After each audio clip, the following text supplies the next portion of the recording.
Hello, everybody, and welcome to the Elevator Showcase. I am so happy you're here. If it's your first time being here, thanks for being here. If you've watched one of our shows before, I'm grateful you're back.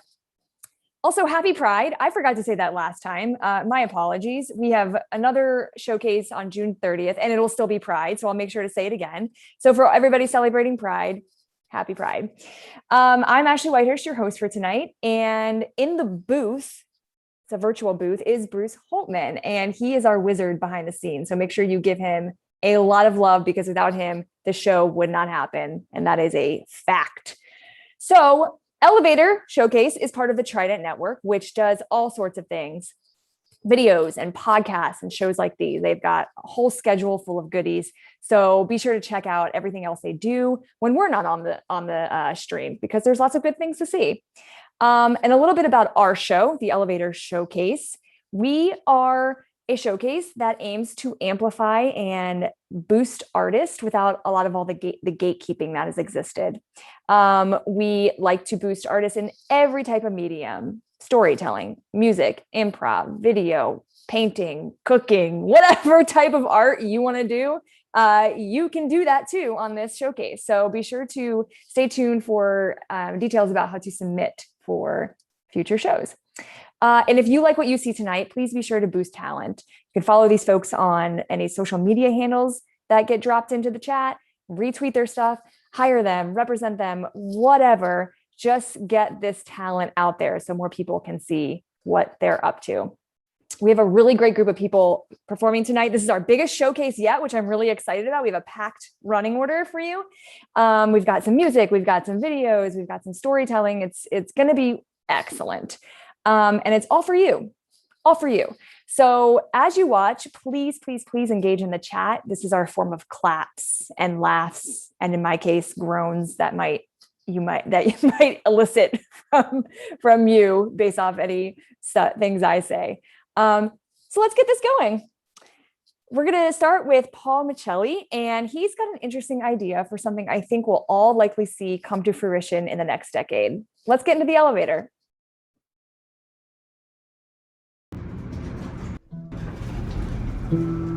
Are you looking for that new warm weather destination? Something a little bit different than what you've done in the past. Maybe you're looking for that romantic getaway that you haven't had in a while. Or just a fun place to bring the kids. Well, we've got the destination for you. Come to Beaches, Destination Antarctica, opening December 21st, 2030. That's right, Beaches, Destination Antarctica, the new, warm, fun, sunny getaway with a theme park. You'll arrive by boat next to the Larson Ice Shelf, where you'll be met by the cutest penguins that will pull you by rickshaw to your hotel room. I had Blinky, Flipper, and Pepper pull me in today. So adorable. Once you're here, come enjoy our new Iceberg Side Wave Pool, presented by ExxonMobil. The wave pool is 100% recycled ice. Or do you need a little bit more of a thrill while you're here? Ride the Coal Miner, our new coaster. Whee! What a blast! And then at the end of the day, stop by for a drink or a snack at our new 5-star restaurant, the Hungry Polar Bear. There, we serve nothing but the finest cuts of grade A beef from Amazonian rainforest farms. Pure Golazo beef. And if you ask for the Mitch McConnell special, we'll throw in a couple pieces of penguin as well. Which reminds me, where's Pepper? What's that smell, you ask? Take a bite of the air. It's our exclusive flavored smog. Think of it as floating cotton candy, but tastier and nutritious too. I think my favorite flavor that I've had so far is Koch Brothers watermelon. What's that noise?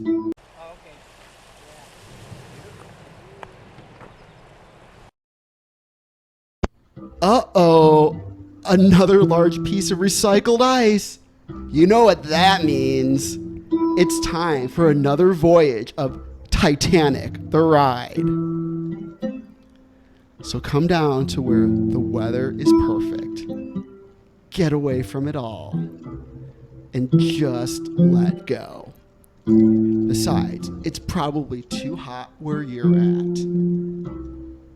Opening soon, Beaches, Destination Antarctica, a combination of Sandals Resort and Shell gasoline. We look forward to seeing you there.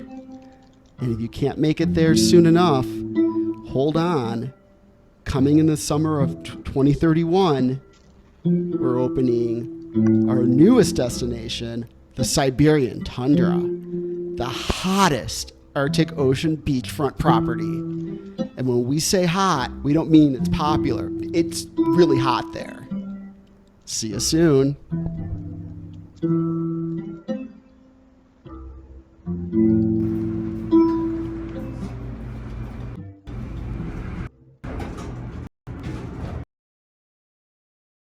Ah, okay. Give Paul some love in the chat, please, as you cry. That was kind of sad. But I kind of feel like Paul should trademark this idea and then make millions when some evil billionaire named like Jeff or Elon cash in on this catastrophe that we are inevitably going to face very, very soon. I do want to call out a couple of chats. Paul chatted, if that video made you sad, consider donating to the Sierra Club or any environmental nonprofit or group, so we can do what we can now to maybe not have to visit hungry polar bears, because that would be terrible. Great job. I've brought the vibe down. Let's bring it back up. Brad Klein is next, and he did his first showcase 2 weeks ago, and he loved it so much that he's back. I love it. You love it. Let's get in the elevator with Brad Klein.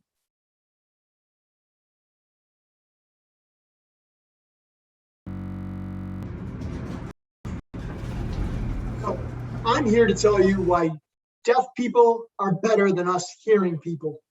I mean, sign language is the only way to speak two languages at once.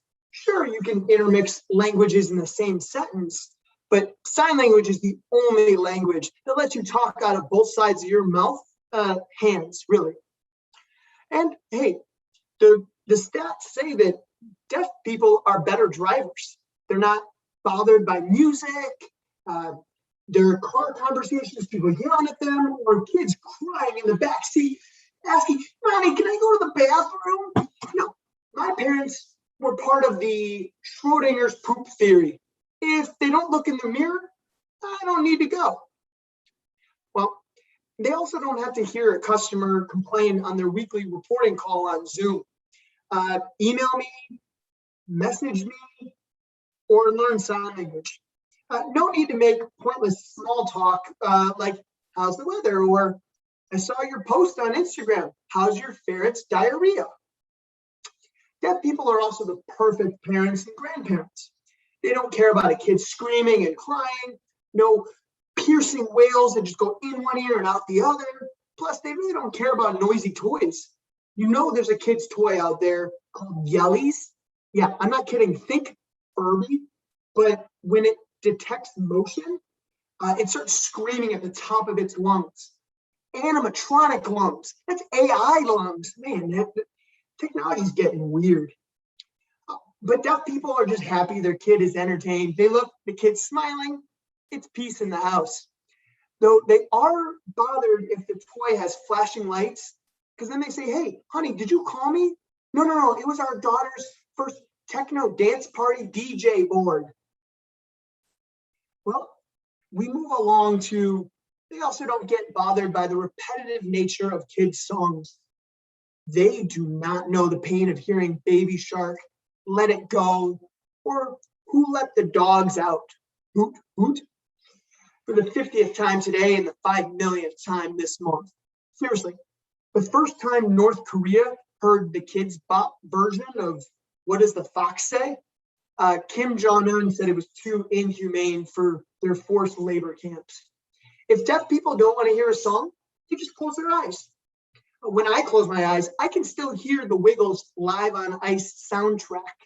Dora the Explorer still bothers my dreams, and they remind me that sharing is required, and Swiper will swipe that smile off my face. Deaf people are also the very first tech hipsters. They liked all this technology before it was cool. Video chatting? That's 1999 to them. Deaf people have been typing out messages to one another on a TTY since the 70s. Forget texting. Using subtitles because you can't hear the TV while you're eating your family bag of potato chips? Man, deaf people have been using captioning since Gilligan got stuck on an island. They were IMing at work long before you. Deaf people are not lazy, but I gotta tell you, they've been slacking for years. And deaf people make the best improvements to sports. Hearing people argue over the DH rule in baseball, deaf people invent umpire hand signals like ball and strike to tell everyone, hey, you're out, you're safe, you're out. Hearing people put speakers in the quarterback's helmet to call plays. Deaf people invent the huddle so everybody knows what the play is. Hearing people play to the whistle. Deaf people play so well, they play through the whistle, mostly because they didn't hear it. That's giving 110%.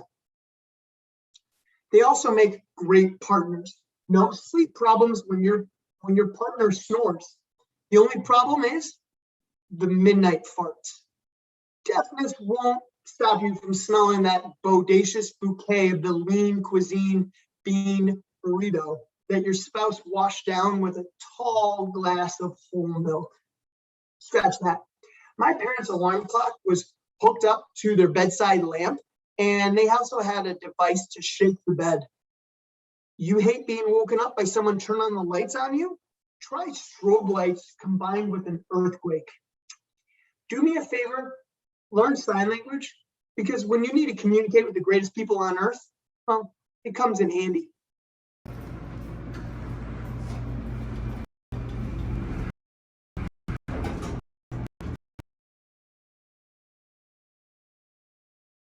That was so incredible. Give Brad Klein some love in the chat. That blew my mind because I feel like I can't even, do like the pat your tummy, do your head thing at the same time. I don't know how his brain was doing that. That was incredible. The story was incredible.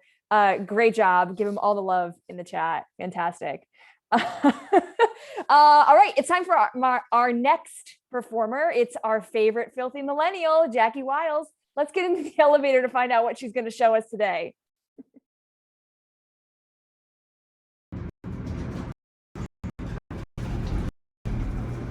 Hey Flosstubers, welcome if you are new to my Flosstube channel. This is the Filthy Millennial Flosstube, where I talk about all the cross-stitch I'm doing and cross-stitch things. So welcome if you're a first-time viewer. Welcome back everyone that has been with me from the very beginning. This is Filthy Millennial Flosstube, episode number 69. And you guys, this is a very special episode. I am debuting my first ever cross-stitch pattern, and I'm really excited to go into this next level of cross-stitching. It's really great. First things first, we need to draw an affirmation card. Today's daily affirmation card is: my body is a gift and I'm grateful for everything it allows me to do. That's a really great card. So I hope you take that and think about it throughout your day. Maybe you're using it for your entire week. Yeah. All right, next item. Today's tea that I'm drinking today's tea that I'm drinking, oh my gosh, is Tazo tea, wild apple sarsaparilla. It's not has sarsaparilla always been spelled with an R? Today's one-line horoscope is for all the Cancers out there, all the Cancers watching this. I'm a Cancer. We're coming up on Cancer season, BT dubs. No sooner do you settle one debt than you're faced with another, but your financial outlook improves after the 22nd. Yeah, I need that. Next week, we will do Leo. All right, so tonight's Flosstube Cocktail is a creation called a Flossmopolitan. It's basically a cosmopolitan, but with floss. The garnish in there. Can you see that? Yeah. Let's try it. Oh, oh, oh gosh. I forgot it's not edible. The next thing we're doing tonight is should I swipe right or left? His name is Neil. He won't shut up about music, history, stand-up, comedy, nostalgia, social conditioning, the way our experiences shape who we are, haunted tuberculosis asylums, and serial killers. Now we have our beer of the week, and that is the IP Ada.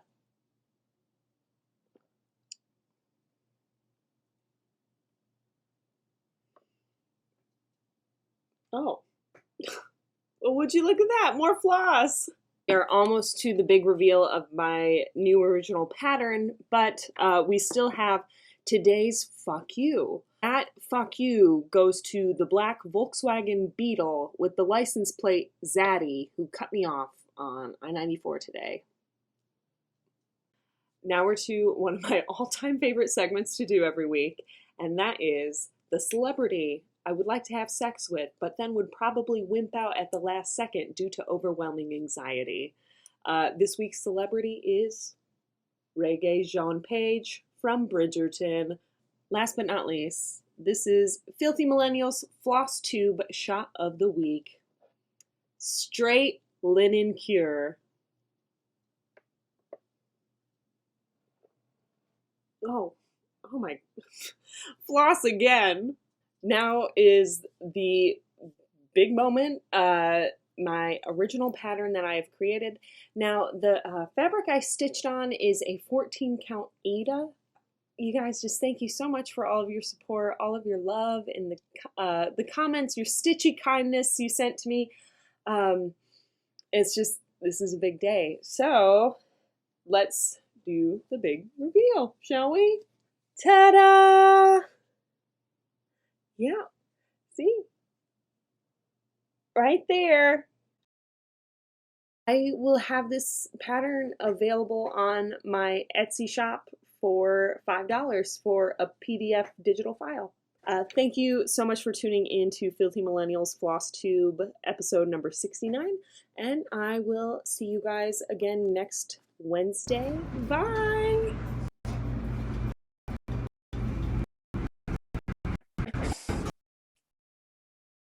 Give Jackie some love in the chat. That was amazing. Episode 69. Nice. Also, The Elevator is officially an educational show because I didn't realize that sarsaparilla was spelled with an R, and I just Googled it and it's spelled with an R, and I didn't know that. And so this is officially a PBS show that you can watch with your children if you want. Jackie is hilarious as always. Keep giving her all the love in the chat. That was phenomenal. Hey, y'all ever wonder what dating was like in the 70s or 80s?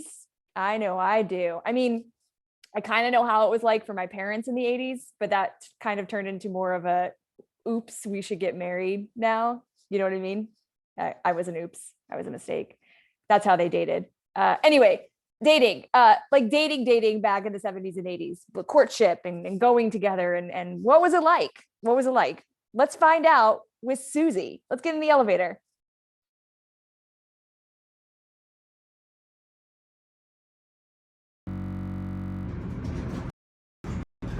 Okay, everyone complains about dating nowadays, and a lot of it seems to fall in the lap of the apps and the online dating. But before there were Tinders and Grinders and Matches.com, was it paradise dating, blaming the wrong things? We're going to find out by talking to Jeannie, who dated exclusively in the 70s and 80s and never had to deal with any of the technology. So, Jeannie, back in your day, you didn't have those tools to meet people. How did you meet people? Where did you go? What did you do? Well, mostly you met people at work or at very dark discos and nightclubs. That's when with the music. Now, my first dating experience, had a bunch of dates. How I got them was I worked at a place called Old Chicago when I was 17. And it was an inside amusement park. And With a mall attached. Yes. So it was right off of I-55. For So- Chicago people, it was like Bolingbrook off of I-55. A lot of people remember it or talk about it still. Oh, yes, it was a very memorable place, especially for me. Well, I worked in one of the game areas. I was a barker. And so I had many people approach me for dates. Clowns, Arabs with very long fingernails on their pinky, which meant something in the 80s, which 17 I didn't know, but found out later what that was. And all sorts of people. Didn't they film a movie there? They did. They filmed No, it was called Fury. The Fury, Yeah, yes, with Andrew Stevens. Andrew Stevens. Yes, and he came up, the director said, what do you like to do? And like an idiot, I said, oh, I like to work with people, but I should have said, make me a star. But I didn't. And Andrew Stevens came up and he was doing autographs. And I said, I'd like to kiss, but his face up close is very pockmarked. He wasn't they like do some movie magic. They Milana pancake. I was a little child, but can I say I remember my sister's first what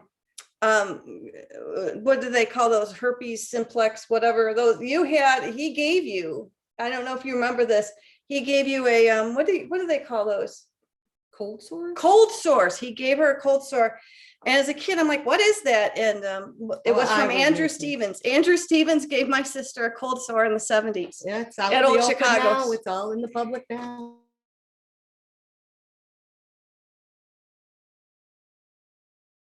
No, but now that you met these people and like an idiot, I would give them my phone numbers, and that's what you did. But you only had one phone in our house, which was the family phone. So when you gave the phone number, you didn't know who was going to answer the phone. You didn't have like a personal. Yeah, because it wasn't your cell phone. No, it was anybody could pick it up. Yeah. But luckily, we had my brother, Michael.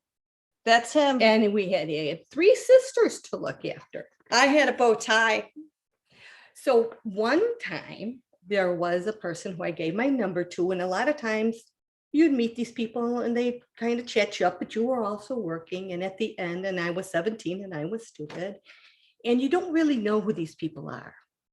So I gave him my phone number, and at the end, he tells me how, certain time of day he would call because he was a grave digger and something about being in a gang. Well, this was after I gave him my phone number. So he calls up the house. A grave digging gangbanger is what you're saying. That's right. This is what happens when you can't Google. You can't Google. You don't know who you're dating. You can't see what car they're driving. They can show up with a grease truck, which has happened to me as well. Well, anyway, he calls up and my brother answers the phone and he says, "Is your sister there?" And my brother says, "No, she's not." Oh, he goes, "Well, just tell her player call, Playe. And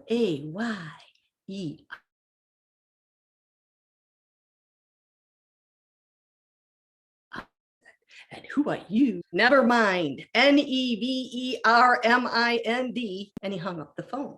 So there was some sort of security, if you would, involved. Well, I don't know that if I call my brother security, but we're running out of time. So we have a lot more stories, but it was the end of this one. So just so there you have it. Well, Sometime, wait, oh, okay. so dating always sucked, apparently. End of story. Oh, I have one more thing for you. When you told me to look at some photos, I found something that belonged to you. This is not mine. That's my husband.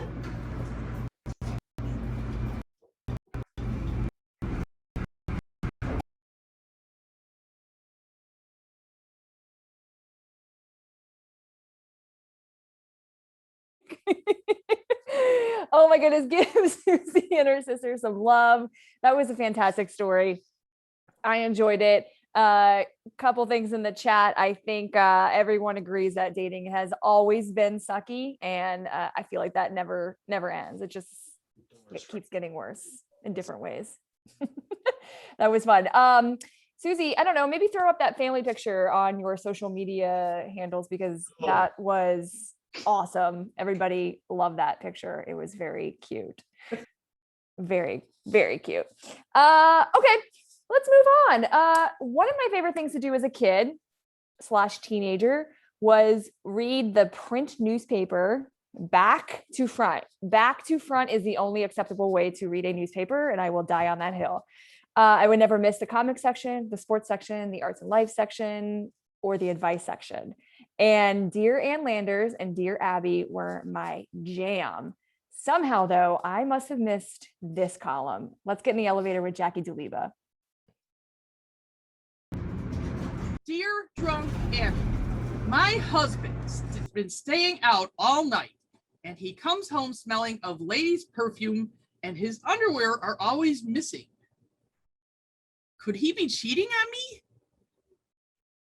Signed, Doubting Wife. Dear Doubting Wife, he is definitely dipping his meaty balls in somebody else's gravy. You need to find out where this bitch works and get her fired from her job. But first, slash her tires. And then leave a nasty message on her window using permanently markers. She will be so embarrassed. I went through a similar situation, but the courts had ordered me to wear a gag. Best wishes. Dear Drunk Abby, my high school girlfriend and I had sexual intercourse for the first time. And now my junk and my trunk won't stop burning. I know love is supposed to hurt, but I never thought it would hurt like this. What should I do? Signed, Burning Lover. Dear Bernie Lover, you really need to pay attention in your science class. You know, the one where they show you how frogs have sex and then they make you cut them open. What you are describing is called a sexually transmittable disease, or an STD in shorthand. If she tries to say this is her first time, she's a dirty, stinking liar. She's been serving up her cherry pie with whipped cream to the entire senior class while you've been watching them eat it. You need to tell everyone in your class immediately that she has an STD and go and scrub your junk and your trunk down with a bottle of Jägermeister. Stay clean, pony boy. Dear Drunk Abby, I hooked up with this guy from the bar last week. It was definitely love at first sight. He was so into me. And I know it was more than the 8 rounds of shots talking. How do I find out for sure if he loves me too? Signed, Casual Woman. Dear Casual Woman, there's only one way to make somebody love you. You need to have his baby because, duh, family. What's more important than family? I mean, yeah, my parents are sort of assholes, but did you ever see those pictures in a photo frame where everybody looks all happy, or maybe like in a prescription drug commercial? I would love to have that someday. So yeah, have a baby. Drunk Abby. I did everything you said I should do, and now she's in the hospital in a body cast. I guess she was just so distraught, she drove on a flat tire and crashed. I think I'm just gonna apologize to her and offer to pay for her tires. Don't you? Just don't. She stole your man. That has consequences. She owes you an apology, and you should go to the hospital and demand it. I did what you said.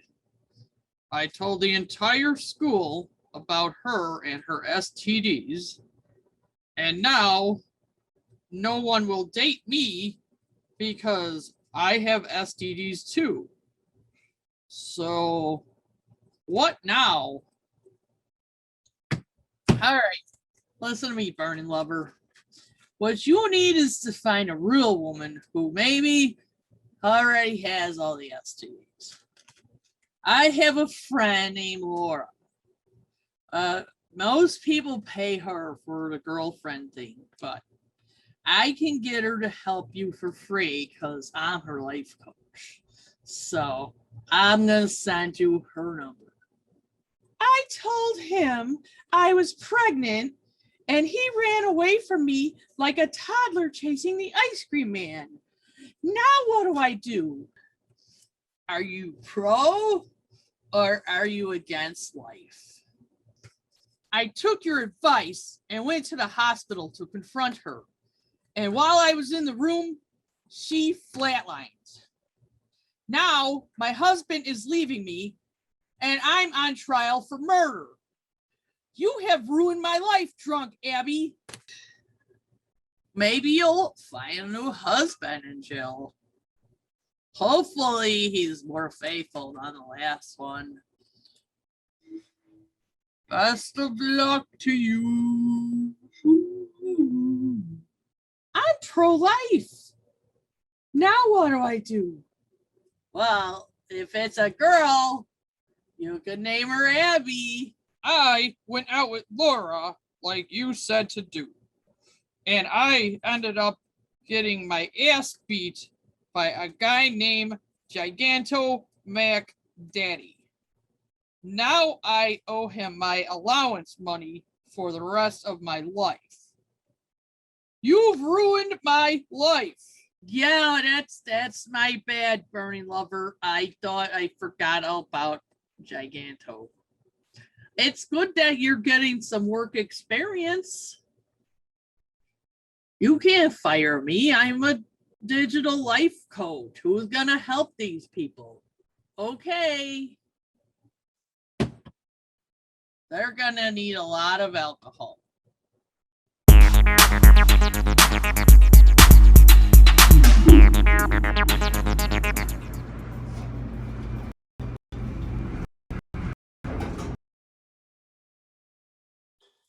I feel like I would have turned out a lot different had I been able to read drunk Advy advice columns in my teenage years. So I missed that. And I want it to be a real thing. So please, somebody make that happen.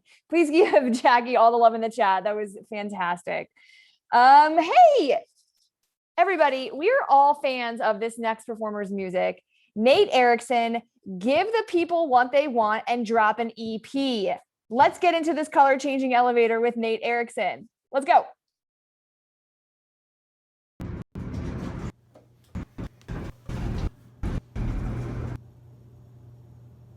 Hello, I am Nate, and this is my song, Stranger in the Coffee Shop.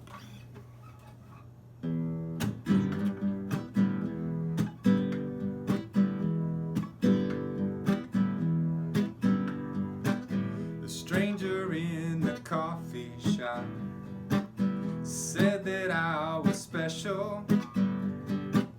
He admired my intensity.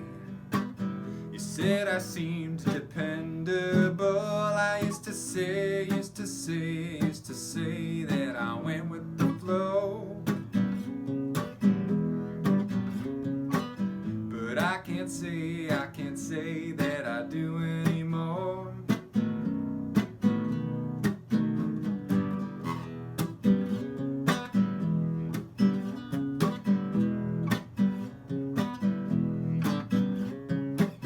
My friend's mom from my childhood said I was always such a nice kid. Best friends with everyone in class. A servant of the Lord and all I did. Now I know that I planted a seed that would grow into never asking for what I need.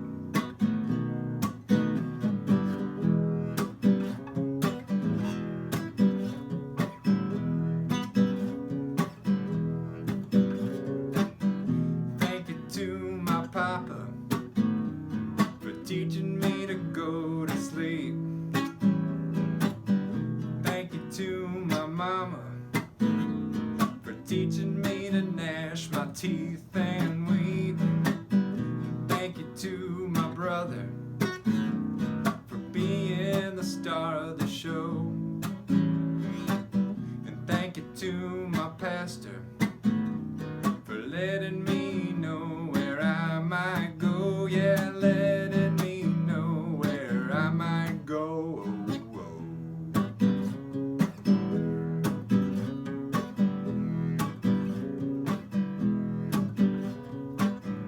Like a duck sitting on the pond, I seem calm on the outside, but underneath the water, yeah, I'm paddling, hoping I won't die. I used to say that I went with the flow.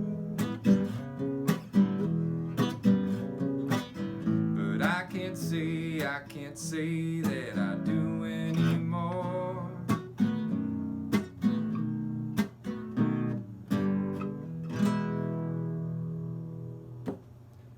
Thank you.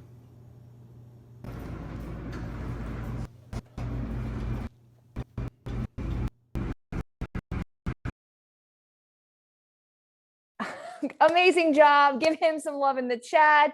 Demand that he gets that record out ASAP. And follow him on, I think you dropped into SoundCloud. I don't know. Be a fan of Nate Erickson. He does amazing music. We all love him. He's a big favorite of ours. All right, we've got another newbie in the elevator tonight. This is exciting. I'm excited. You get excited. Everybody, please welcome Barbara Peterson into the elevator.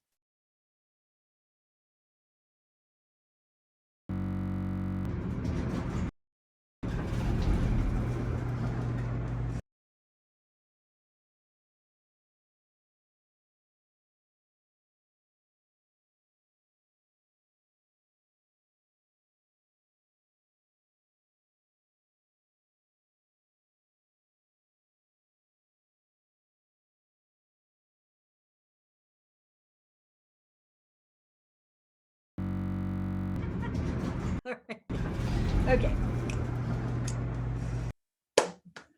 I'm live now. Okay. Kent, my late husband, was a shy, geeky, introverted nerd electrical engineer. And in fact, I fondly and impudently called him my 3-star geek because his favorite shows were Star Trek, Star Wars, and Stargate. He didn't like confrontation, but wouldn't run from it if he felt it was the right thing to do. But before this incident in the sports bar, I never suspected that he harbored a superhero. Well, about a year into our relationship, we're eating lunch at the bar of a favorite restaurant, Champs, and making small talk. It's a Sunday, and earlier in the day, the Packers had just trounced the Bears. So the mood in the bar is not good, funereal even. Well, standing on my left is a drunk Bears fan trash talking a possibly drunker Packers fan who is hunched over his latest beer just on the adjacent side of the bar and across from us. Well, Mr. Bears, who, by the way, is a dead ringer for Ichabod Crane from The Legend of Sleepy Hollow. He's tall, thin, balding. He's got a protruding Adam's apple and a hook nose. Anyway, he says something so crude about Green Bay fans that Mr. Packers, in response to this final straw taunt, takes his cardboard beer coaster and flings it like a frisbee at him, which misses its target, and makes a perfect knife edge crash landing into the center of my mashed potatoes. I'm startled by the appearance of this CFO. And for a second, I'm on the cusp between feeling violated and amused, between this is so not cool and this is so hilarious. Kent, on the other hand, has a serious bugaboo about food hygiene, and he's repulsed and angered by the sight of a dirty bar coaster landing in my food. And that's when he morphs into the Hulk and bellows, "Who threw this in my girlfriend's food?" And our peaceful Sunday lunch becomes collateral damage in the insult war between two drunk fans. I'm even more startled seeing a side of him I don't know exists. Well, Kent didn't see who threw it and assumes that Ichabod did because he's standing right next to me. Kent jumps off the bar stool and he goes nose to nose with him. And the man, who's a head taller than him, just kind of looks at him. But Kent, in his Hulk smash mode, is totally outsizes him with anger. And now I'm in open mouth shock by this outburst, and I'm frightened by the very real possibility of violence. I intervene. Kent, he didn't do it. He goes, "Well, who did then?" I guiltily point my finger and rat out Mr. Packers. Whereupon Kent stomps down to the man who sits there passively awaiting his punishment with a sheepish, like, "my bad" look on his face. Kent stands with his hands on his hips and silently glares at the man for a moment while I and everyone else quietly stare in fearful anticipation. And then just gives Mr. Packers' head a shove with the palm of his hand. The man does and says nothing, but just sits there and he takes it. Well, having restored the honor of my violated mashed potatoes, Kent turns away and walks back to me. And at each step, I can see the embarrassment at the loss of his cool grow. And just like the Hulk when his anger is spent, he visibly seems to shrink back to his normal size. His color pales and his very thoughtful temperament returns. The bartender replaces my tainted food and as a nod to the code of chivalry, buys Kent a beer and says something like, "Way to go, man." Kent apologizes to Ichabod, and then, almost as penance for his first misdirected outburst, we uncomfortably listen to him drunkenly but sincerely praise Kent for standing up for his woman, and mourns his own divorce, and sadly wonders if he had only stood up like that for his ex-wife, maybe she wouldn't have left him. Maybe he has a point, because up until that moment, I'd never been in a position where a man lost his temper over something that happened to me. Because even though this incident was frightening, I feel a little in awe of, and more than a little pride and joy in, this man I love, who is willing to publicly and completely step up for me. Well, we finish eating quickly and leave. And even though this is our favorite restaurant, we don't return for over a month. He's back to being shy Dr. Bruce Banner, and thankfully, there's never been a sequel to this story. Thank you.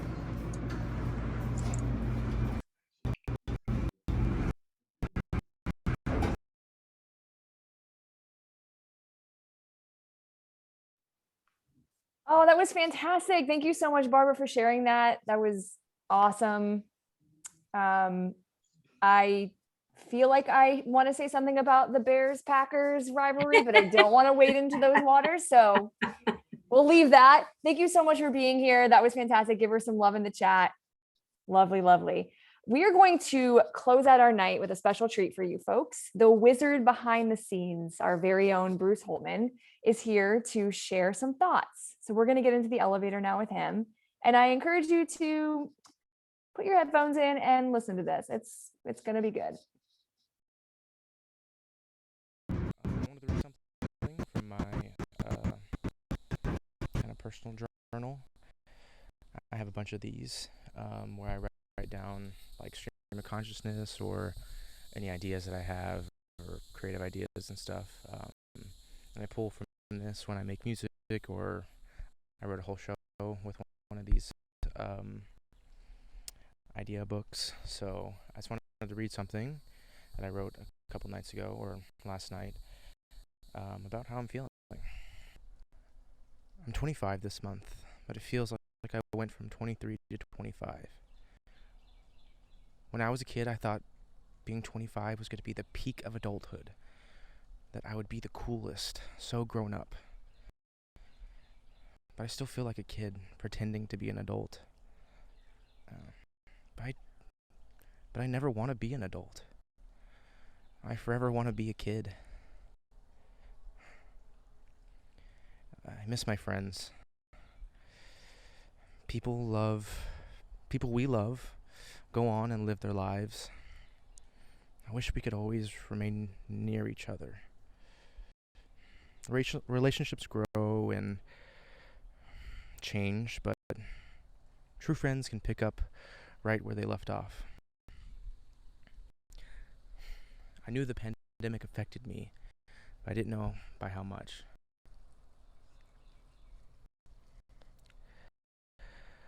I didn't know how much I would miss / need performing. I didn't know how much I needed to be physically around people. I took everything for granted. Now that things are starting to become open and back to normal, it doesn't feel the same. Major things happened, and we're just expected to go back to normal. But what is normal? I want to go home. I've been saying that since the pandemic started, and now that I am home, I continue to say it. I don't know what my brain wants. What does it mean to be home? Does it mean to be stable again? Does it mean to be performing again? How cliche, right? But I don't know what it means when I say I want to go home. I miss being around other queer people. It made me feel like I was not alone. Just by walking down the street, it made me feel like I was okay to be myself fully. I also think going back to a place where I didn't accept myself yet affected me a bit, but when did we start hating ourselves? When do we start caring what other people think? Whoever took that from us sucks. The child's innocence is soiled by adults. Or is it, as we learn what becoming an adult is, we can't remember what being a child was like? I read about this a lot. I think that's why one of my favorite books is Catcher in the Rye, and why I like acting. Trying to grasp at that inner child. Try to save him from that outside world. Let him live and create without self-doubt planted by others. I don't fear getting older. I fear losing him. That boy that would sing and dance in the middle of the aisle at Target. The boy who never cared what people thought and just did it. See, I want him to stay forever. What would I tell my younger self about being 25 that he would never believe?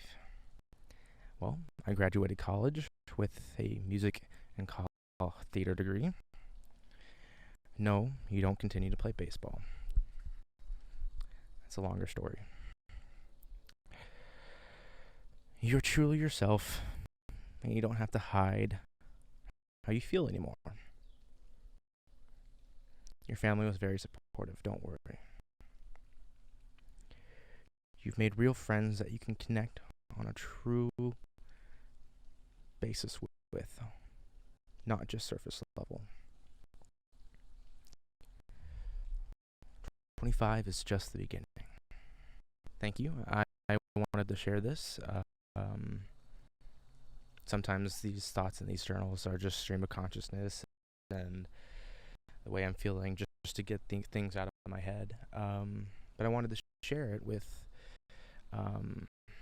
this group just because to let people know that they're not alone.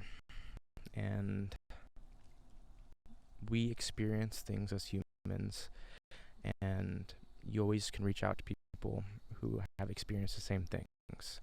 I just want to wish everyone a happy Pride Month and reach out to your friends. Let them know how much you love them. Thanks.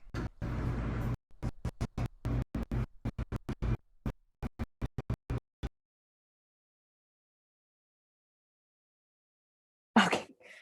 Thank you so much, Bruce. That was really, really good. I feel like I've been struggling to figure out what to say about this past year, and I think you nailed it. So thank you for that. That was incredible. Give him all the love in the chat. That was good. I'm affected. Okay, so thank you so much for everybody for being here. Please come back to our next show, which is June 30th. And if you want to sign up for that, it's elevatorshowcase@gmail.com. Shoot us an email. It could be a 5-minute piece on anything you want, whatever you want to do, as long as it's not racist or misogynist or ableist or transphobic or homophobic or sexist or any of the other harmful isms. You should be fine. This is not the show for you if you're into that. Anything else goes. Please give Bruce Holtman, who was just on the screen, all the love in the chat for writing that beautiful piece and also making all the technology magic happen, because it makes our lives easier as performers and we get to show up and not think about all the technical things that go into this show. So I'm grateful for him, as is everybody else. So please, all the love for Bruce. Anyway, we are part of the Trident Network, as I mentioned before. Check them out at tridentnetwork.com. Sign up for our next show, June 30th. I know I've said that like 10 times, but we need people. Let's do this. We want to see your stuff. And have a really good Pride Month. Bruce, play the music and roll the credits.